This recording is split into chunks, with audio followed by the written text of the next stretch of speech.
নির্বাচনের মাঠে সাধারণত দেখা যায় প্রতিদ্বন্দ্বিতা, অভিযোগ আর পাল্টা অভিযোগের লড়াই।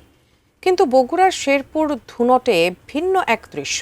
মতের বাইরে গিয়ে রাজনৈতিক প্রার্থীরা দাঁড়ালেন একই মঞ্চে, দিলেন উন্নয়ন আর সুশাসনের প্রতিশ্রুতি। নির্বাচনী মাঠে অন্যরকম এক বার্তা দিলেন বগুড়া ৫ আসনের প্রার্থীরা। বিস্তারিত জানাচ্ছেন মিরাজ হোসাইন। ভোটের বাকি আর মাত্র ৩ দিন। সময় যত ঘনিয়ে আসছে প্রচারণার শেষ সময়। নির্বাচনী প্রচারে অভিযোগ আর পাল্টা অভিযোগের লড়াই দেখলেও এবার ভিন্ন এক আয়োজন দেখল বগুড়াবাসী। একই মঞ্চে দাঁড়িয়ে প্রতিদ্বন্দ্বী প্রার্থীরা জনকল্যাণমূলক শাসন ব্যবস্থা গড়ে তোলার অঙ্গীকার করছেন প্রার্থীরা। ত্রয়োদশ জাতীয় সংসদ নির্বাচনে বগুড়া ৫ তথা শেরপুর ধুনট আসনে প্রতিদ্বন্দ্বী প্রার্থীরা একই সঙ্গে প্রতিশ্রুতি দিলেন স্থানীয় সমস্যা সমাধান, রাস্তাঘাট উন্নয়ন, বিদ্যুতায়ন, কর্মসংস্থান সৃষ্টি, শিক্ষা ব্যবস্থার উন্নয়ন, নারী ক্ষমতায়ন এবং সন্ত্রাস, চাঁদাবাজি ও মাদক নিয়ন্ত্রণে ঐক্যবদ্ধভাবে কাজ করার অঙ্গীকার।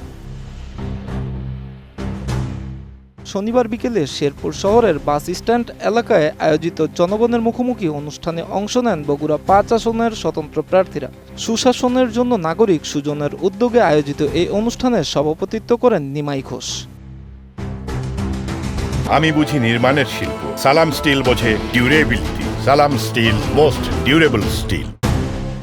আসছে ১২ ফেব্রুয়ারির ত্রয়োদশ জাতীয় সংসদ নির্বাচন অনুষ্ঠিত হবে। এই আসনে ৫ জন প্রার্থী মনোনয়ন পেলেও একজন নির্বাচন থেকে সরে দাঁড়ানোয় ৪ জন প্রার্থী প্রতিদ্বন্দ্বিতা করছেন। অনুষ্ঠানে উপস্থিত ছিলেন জামায়াত সমর্থিত জোট প্রার্থী দবিবুর রহমান, ইসলামী আন্দোলনের মীর মাহমুদুর রহমান চুন্নু ও কমিউনিস্ট পার্টির শিপন কুমার রবিদাস।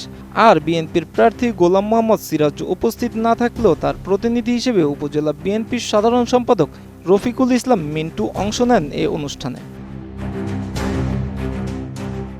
বিএনপির প্রার্থী প্রতিনিধি রফিকুল ইসলাম মিন্টু দলমতের ঊর্ধ্বে উঠে সবাইকে সঙ্গে নিয়ে শেরপুর ধুনটের উন্নয়ন কাজ করার আশ্বাস দেন।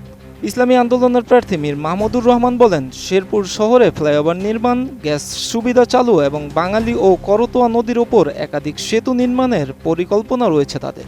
জামায়াত সমর্থিত জোট প্রার্থী দবিবুর রহমান বলেন, দুর্নীতিমুক্ত বাংলাদেশ গড়া, শিক্ষা, সামাজিক ন্যায় বিচার প্রতিষ্ঠা এবং পরিকল্পিতভাবে স্থানীয় সমস্যার সমাধানের প্রতিশ্রুতি দেন এ প্রার্থী। আর কমিউনিস্ট পার্টির প্রার্থী শিপন কুমার রবিদাস বলেন, বৈষম্যহীন সমাজ গড়ে তোলা এবং সংসদে জনগণের দাবি তুলে ধরার প্রতিশ্রুতি দেন কমিউনিস্ট পার্টির এই প্রার্থী। ভিন্ন মত, ভিন্ন প্রতীক, তবু এক জায়গায় মিলেছে তাদের অঙ্গীকার। জনকল্যাণমূলক শাসন, স্থানীয় সমস্যার সমাধান, কর্মসংস্থান, শিক্ষা, নারী ক্ষমতায়ন থেকে সন্ত্রাস, মাদক নিয়ন্ত্রণ, সব ক্ষেত্রেই ঐক্যবদ্ধভাবে কাজ করার প্রতিশ্রুতি দিয়েছেন প্রার্থীরা। Miraj Hossain, ATN news.